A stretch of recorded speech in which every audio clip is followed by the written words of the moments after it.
Purse गायब।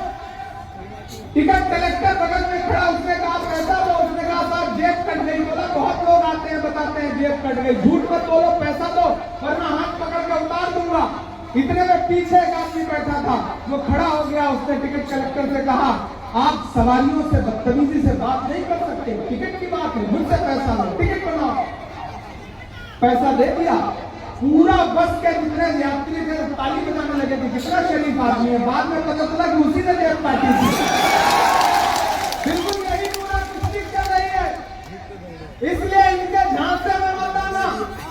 और TMC का कोई मंत्री कोई विधायक आकर के कुछ बड़ी बड़ी बात करे ना, तो याद रखना कि वो एक इनका नेता एक गांव में पहुंचा, बोला गांव वालों चुनाव आ रहा है, आपकी बड़ी समस्याएं हैं, आओ आज सारी खत्म कर देता हूं। गांव वाले आपकी तरह भोले वाले तो इकट्ठे हो गए, भुट्टे के खेत से निकल के आ गए। बोला समस्या बताओ। गांव वालों ने कहा साहब यहाँ पर हॉस्पिटल नहीं है। जेब से मोबाइल निकाला, उंगलियों पे पता नहीं कौन सा नंबर डायल किया और लगा फोन पे हटाने।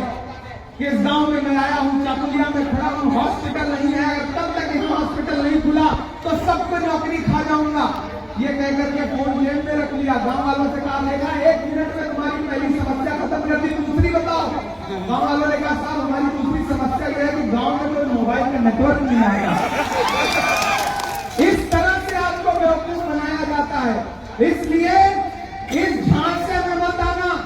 एक बहादुर इंसान, एक दमदार इंसान और आपके मुद्दे पर लड़ने वाला इंसान जिसका नाम इमरान विक्टर है, मैं इस भाई के लिए आपसे अपील करता हूं, इसको जिता करके असेंबली पहुंचाइए।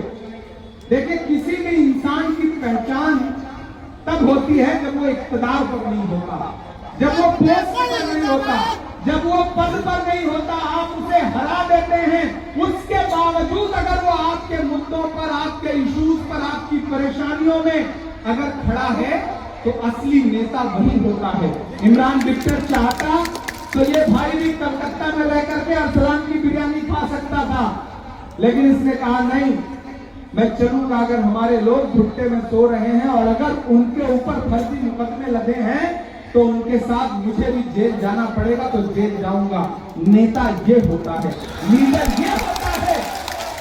और ऐसा एक नेता सैकड़ों नेताओं में भारी होता है। इसलिए साथियों, मैं आपसे लंबी तकरीरें करने नहीं आया हूं, आप मेरे अपने हैं, आपसे मेरा एक जज्बाती रिश्ता है। सीमांचल हो, चाकुलिया हो, ये पूरा इलाका मुझे मेरे घर जैसा लगता है और मैं आपको यकीन दिला